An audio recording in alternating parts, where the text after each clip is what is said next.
नमस्कार मित्रांनो, माझे नाव मानस निलेश.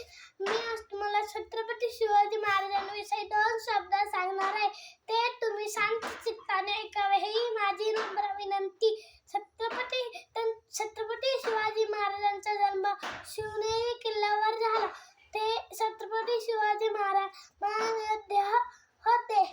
त्यांच्या वडिलांचे नाव शहाजी भोसले होते व आईचे नाव जिजाबाई होते. छत्रपती शिवाजी महाराज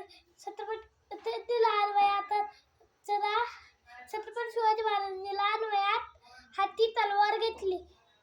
ते विविध कला जिजाईंनी त्यांच्या मनात स्वराज्याची भावना निर्माण केली. एवढे बोलून मी माझे भाषण संपवितो.